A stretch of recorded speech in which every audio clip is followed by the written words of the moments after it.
Welcome back, guys, to another video. And in today's video we're going to be reacting to the story of the real online red room torture. So I mean, god damn it, to be honest, I've heard a fair amount when it comes to online conspiracies and rabbit holes, but with every conspiracy there's always some truth to it, you know what I mean? So when it comes to these red rooms and all these crazy servers, I'm sure there is some truth to it. So this is somewhat going to be an educational video also. So for all of those curious minds out here, remember what killed the cat. So without further ado, let's look into this one.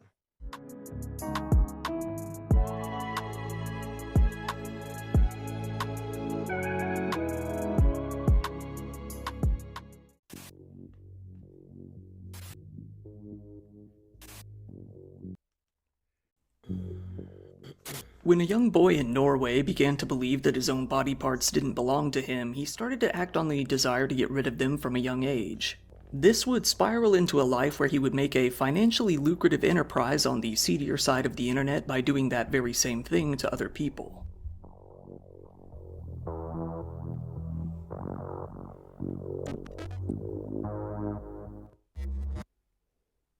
What do you think would happen if everyone on Earth decided to destroy all their vapes in a moment of rebellious rage? They would all most likely have a hard time not coming back to it. When it comes to kicking bad habits, the sponsor of today's video realized that maybe because of a vape or an e-cigarette or even Obviously, if you are suffering with the, vaping things and that, hit him up and get you right. Yeah, use that promo code DIATRIP. And he can get you a discount. Big him up though. YouTube Fume for sponsoring this video. And now let's get back to the content. This is a story that is hands down one of the most disgusting I've ever covered. If you're eating right now, you probably shouldn't be. That is, unless you actually find the idea of nuts in your salad to be appetizing, as that is something that comes up. Before I go and spoil all of it, let's start from the beginning. Marius Gustavsson was from a fairly small town southwest of Oslo in Norway. From a very young age, it was noticed that he had some issues. He often fantasized about not having one of his legs. He would often bend his leg under him as he sat down and put a stocking over it so that it would look like it wasn't there. I'm not gonna lie, yeah. If my son starts acting like this, or one of my kids, I come home and they have a weird fixation to amputation and them things, they're taken into the psych ward. These were likely symptoms of a disorder known as body integrity identity disorder, a rare mental health problem long before the disorder was actually first documented. Those who have had this problem usually feel that one of their limbs or body parts shouldn't be there, leading to discomfort. Others may fully believe that they should be disabled and seek ways to make that happen. Once he hit puberty, Marius's discomfort with his own legs began to take a backseat to his new focus, his He had a desire to get rid of it, once actually going through with a method to do so. He took a hammer and slammed it down upon his junk. When that wasn't enough, he boiled a pot of water and poured it all over his crotch as well. It's unknown what kind of injury this left him with, but it likely wasn't good. Once he grew into adulthood, Marius actually came to be a quite respected member of his community. While working as a mailman, he also worked in an LGBT charity that was known for organizing Pride weekends as well as other celebrations, like what they call Rust celebrations, some events that high school students take part in before finals. However, it wasn't long at all before Marius started running into trouble. In 1999, he ended up getting himself a suspended prison sentence after committing fraud against a housing cooperative. Then in 2001, he got an actual sentence of 8 months in prison for what was only called internet fraud. He got married in 2005, which helped keep him on track, but that all came to an end in 2016. Once his marriage came to an end, Marius began to spiral. It was shortly after the divorce that he began to modify his body through various means, and these modifications were really to such the extent that they were referred to as mutilations by a lot of people. These mutilations against his own body gave him a sense of power and made him a little bit more content with his own body and his situation in life. Looking for a change, Marius moved out to the UK to start fresh. By 2017, he had moved out to London, and that's where his life would truly take a turn for the bizarre. He began dating a boy named Jacob Crimmy Appleby, a 16-year-old boy who was 23 years younger than him. Both of them believed that they were stuck in bodies that they were uncomfortable with, surprised to see that others felt the same.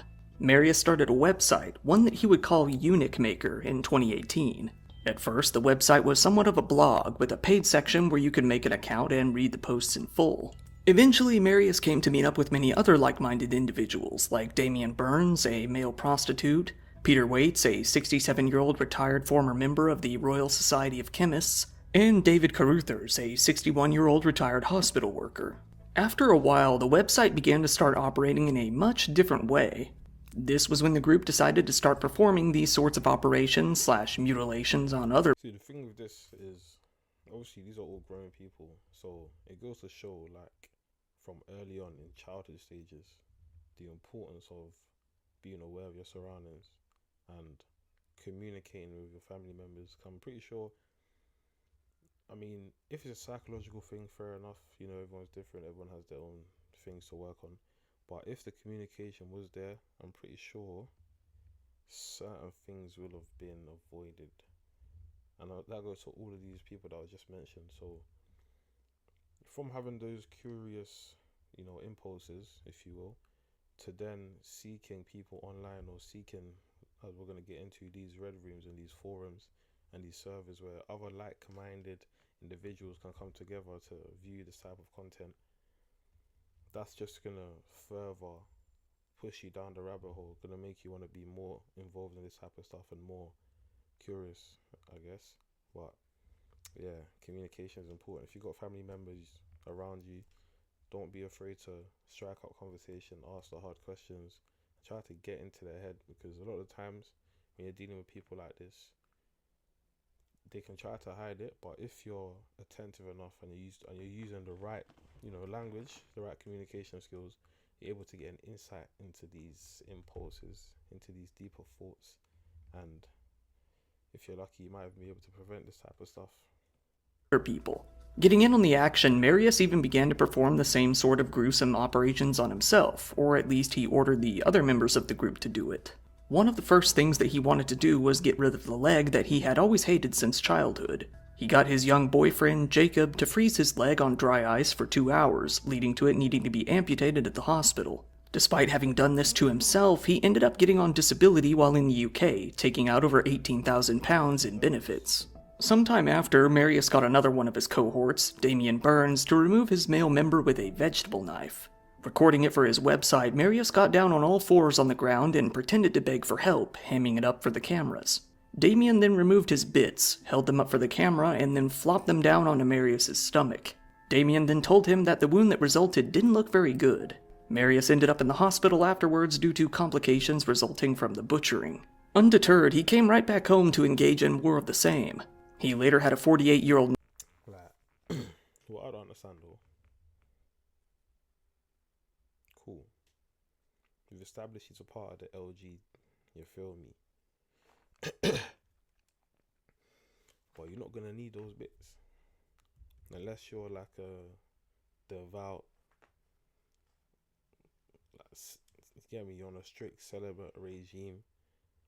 Like, I don't see any benefits in getting rid of those things there, because you're gonna need it in life. But if you want to have kids, not advised, but for pleasure also, like, whether it's whoever you're into, you're gonna want to pleasure your partner. You're not, like, I'm sure after a while, anyways. But yeah, that's mad. So to think that somebody could decide to just self-mutilate themselves like that.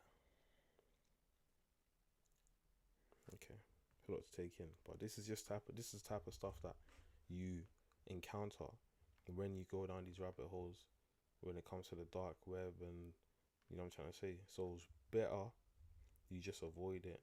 I know a lot of people that have spoken about it, some people that have tried to access it.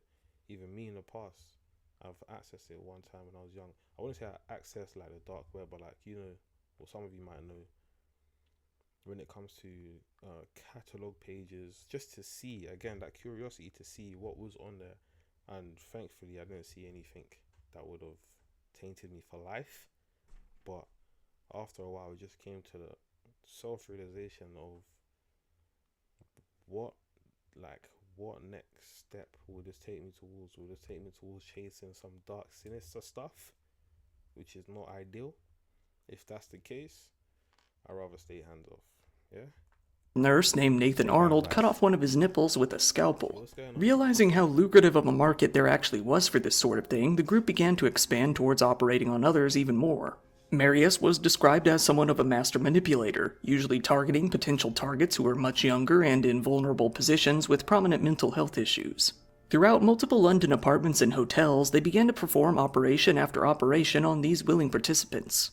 Some of the members of the Eunuch Maker group were now as young as 16, working completely as volunteers.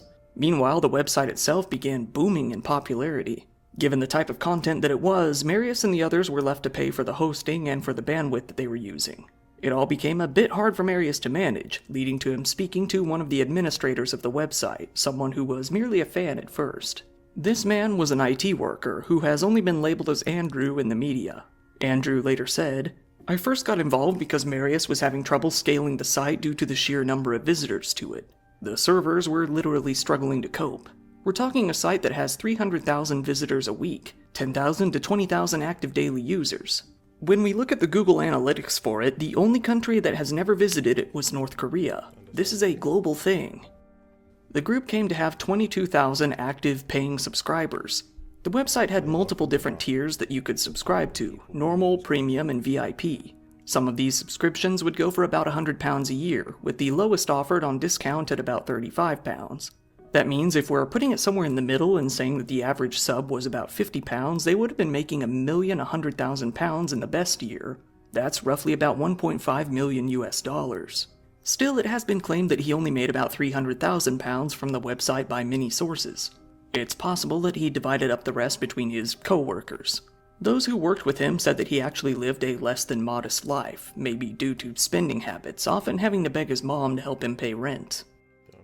While you might assume that this was something from the dark web, it was something that you could actually pretty easily access from the regular internet. Granted, anything beyond a paywall is technically deep web, but it was still fairly easy to access. It was thanks to the group's encryption, VPNs, and anonymity that they were able to operate, pun intended, out in the open. Not only that, but many of their subjects that they performed these operations on didn't want their identity leaked to the public either, leading to nobody coming forward for the longest time. The website came to advertise both its services and the videos of them. It has been reported that potential amputees would receive a portion of the revenue that their own video generated as well. Many of these people were left with no choice but to let Mariam perform the operations they desired, as no legitimate doctor would ever amputate their limbs or genitals for no reason. You might assume that a lot of these surgeries would involve gender reassignment, but that actually wasn't the case most of the time. They were more about making these people into what are called nullos, an online term that refers to genital nullification. Many of them were men who didn't want to have a gender at all, and instead preferred to be, in Marius's own words, smooth like a Ken doll. As a result, a good majority of the content on the website came to feature young men, sometimes teenagers, having their male parts removed on livestream. A good majority of the operations that Marius carried out himself were performed on his own bed in his apartment on some regular bedding. They were strapped down to the bed by their wrists and ankles.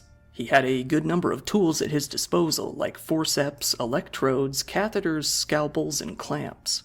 These clamps were typically the kind that you would use when neutering livestock. While it was promised that the location and the tools were sterile, that was anything but the case. It's believed that they did very little to clean any of the material or tools involved beyond some basic washing, if even that.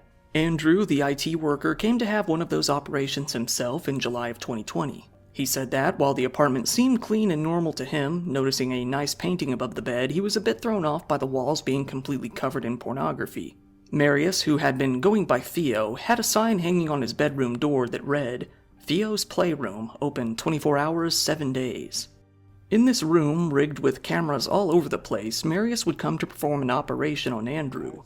This was described as a sub-incision procedure on his member. Like the other people who had had these operations, Andrew had his operation done for free, with Marius making his money by streaming and posting the video. Andrew said it appeared everything was being sterilized after, saying that the aftercare was pretty good. He said that he was sent home with antibiotics and some other materials. It was evident that Marius had been through this many times by this point, with Andrew noting that he seemed very confident in what he was doing. It would soon become clear that this confidence was unwarranted. Andrew ended up being sent to the hospital with a slew of complications related to the operation. He said that this was a fairly common occurrence, and he knew it, with many people having been sent to the hospital for uncontrolled bleeding after the fact in the past. When that happened, Marius and his crew would usually drive them out to the hospital, let the NHS clean up his mistakes, and drive away without being seen. By this time, Marius had been involved in a bare minimum of over 30 different operations, although it isn't possible to know the true number at this point. Marius later claimed that he had developed an addiction that took over him. Even when he wasn't the one performing these procedures, he still couldn't keep himself from hopping in and watching all of the others, fussing over the quality of the videos. All throughout this time, Marius kept up appearances to a certain degree while in public. He still regularly attended different Pride events throughout London, even working for some of them and helping set up their parades. With this newfound confidence in the fact that they hadn't even come close to being caught, the group only grew more bold, more careless, and more dangerous with what they were doing. For one livestream, Marius and a new patient played a game of dice in order to determine which person had which body parts removed. When that patient lost the supposedly staged game, Marius chopped off his member with the very same knife that he had used to remove his own. He then told the man that the result of the operation looked awesome. Just as in the last procedure, this one also ended in severe complications, leading to the man going to the hospital and claiming that he was in an accident. Not content to keep his antics at this already high level of grotesque, Marius continued to up the ante. He, and reportedly some of the others in the group, took a keen interest in cannibalism. He began to keep a stock of removed body parts in his fridge, most of which were from the You see the ripple effect. So from being young, having the mental thoughts, trying to overcome them, to growing up, doing this stuff to yourself, doing it to other people. Now man's getting into cannibalism, fam. It's not a joke. Ripple effects are real. It doesn't matter what aspect it is in life. Like, let's say, for example, from young, I like reading books. I have a keen interest into a certain type of book, certain genre of books. I grow up, continue to read them, go to events where people talk about books, go to meet and greets, meet other book writers. If I'm passionate enough in that thing that I'm giving my energy to, it's more than likely I may become a writer, or I may be involved in those type of projects because it's something I'm giving my energy to, something I'm giving my time into, putting my time into. So I'm not really surprised that it took this turn, but it is very odd to say the least. Crotch region. At one point after an operation, he served himself a salad made of, let's just say, nuts in front of his cohorts and ate it all like it was nothing. On other occasions, he would sell the body parts online for others to partake in, selling multiple male appendages for about £700. Andrew said that sometimes Marius would even travel to get some of these goods. At some points, he would fly out to Germany and perform a marathon of operations in one day, something they treated like a party. One day in the UK, a man showed up at the apartment, inquiring about a purchase. Marius went to retrieve a jar from behind his sofa and handed it to the buyer. He looked at Andrew and told him, "Oh yes, this is someone's dong, from this nice 20-something from Belgium." Marius accepted very little money for it, getting an amount that he then spent on ordering a pizza. Given that he had operated on a good number of minors, he began to exploit this content as well. When a 16-year-old participant came over, he didn't perform the usual procedure on him. Instead, he electrocuted his male parts and uploaded the video for all to see. It goes without saying that this was a whole different type of illegal in comparison to the other videos. Marius didn't care though, even bragging to another that he had removed the male parts of and forced himself upon those as young as 8 years old. In the end, it wouldn't be any of Marius's own sloppy antics. How could he even come in contact? Like, bro, there's just a whole bunch of things going left in this video. Where do you...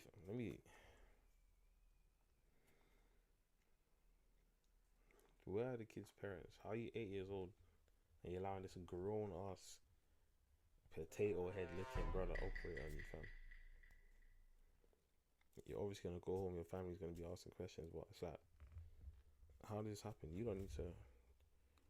We gotta stay on top of these things in our communities. We gotta stay on top of our people that we care about. Antics that would lead to his downfall. It would be the decision of one of his amputees, who decided to go to the police with what had happened to him. Regretting his decision, he realized that he should have gone to a psychiatrist, not a back-alley surgeon, about his problems. He said that Marius had manipulated and mesmerized him. But after having time to think, he said, "I realize I have trusted a wrong person, and Gustafsson is in fact a lunatic." He told the Devon and Cornwall police all about what had happened to him. This man had gone out to Marius's apartment.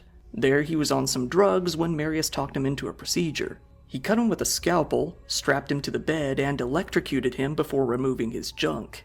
Marius then pulled out a red-hot branding iron with the letters EM, Eunuch Maker, and pressed it into his skin.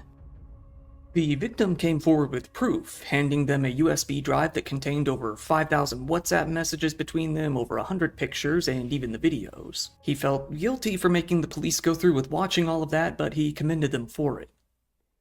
The police, combing through everything, later said that this operation was to such a scale that the whole thing was at least 4 times the size of a regular murder investigation. They began to identify the EM crew by the multitude of videos on the website.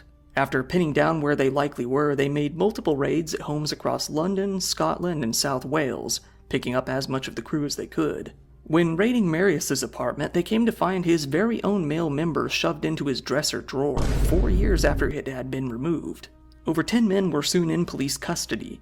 Now in 2021, the website was finally shut down. Damian Burns was charged with offenses related to removing Marius's wiener, and Nathan Arnold was similarly charged for what he had done to his chest. He also pled guilty to the theft of some local anesthetic from the hospital where he had worked. Jacob Crimmy Appleby got some of the same charges for freezing Marius's leg. They all admitted to causing grievous bodily harm with intent. Peter Waits also pleaded guilty to conspiracy to cause great bodily harm. Most of them claimed that they did these procedures on each other because they weren't available in the NHS. Marius Gustafsson was charged with conspiracy to cause great bodily harm with intent, 5 counts of causing great bodily harm, and charges related to the trade of the body parts and the uploading of the videos in the beginning. He was then charged with crimes related to the child material he had uploaded, both for making it and distributing it. He was accused, rightly, of being the ringleader behind the whole operation. Andrew came to be arrested as well, but the police came to realize that he hadn't taken part in any of the operations, leading to him getting off pretty easily. Andrew later said that the investigation was horrific and traumatized him, despite what he had caused so many others by being the administrator of the website. A much older man, 79-year-old Jeffrey Balcombe, who worked at a church, was also arrested in December of 2022. The footage of one of the operations was found on his phone, having been filmed in 2020.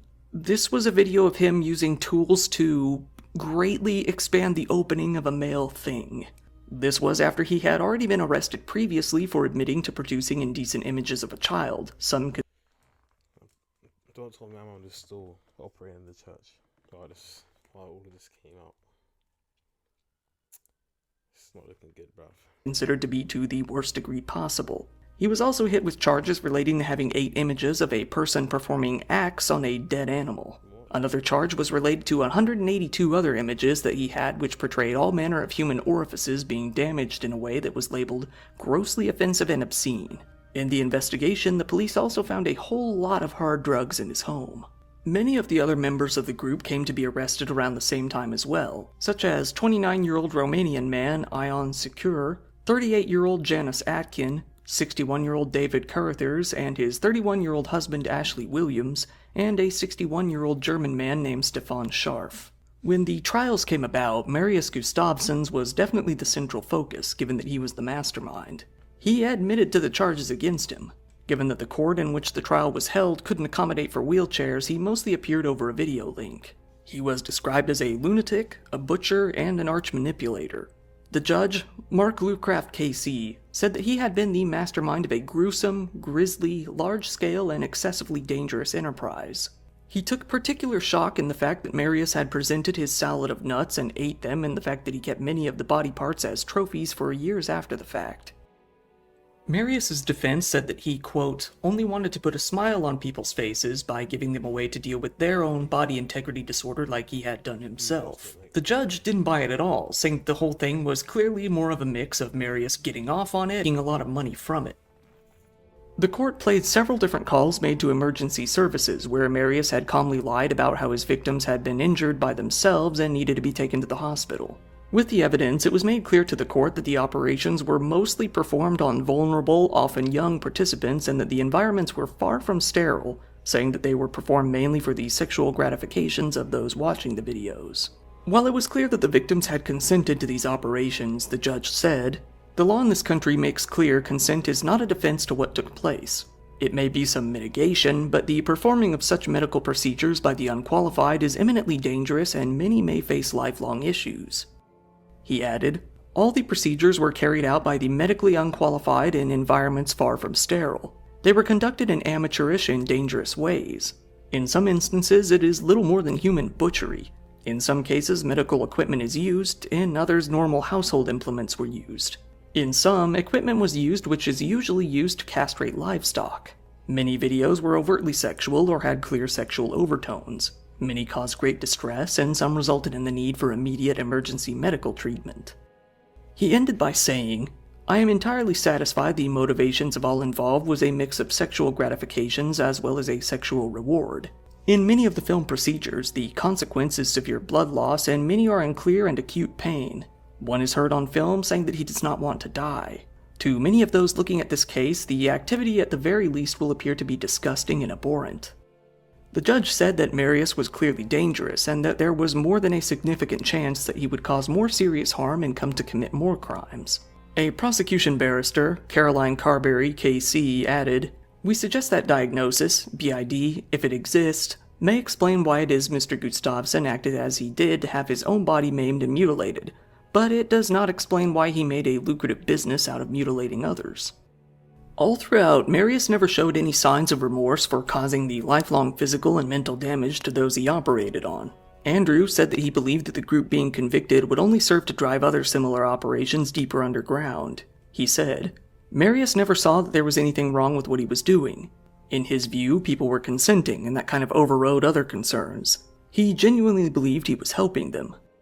Marius quickly came to plead guilty to the charges against him, like conspiracy to cause grievous bodily harm with intent, making and distributing indecent images of a child, admitting to making at least 2 videos, and possessing extreme pornography.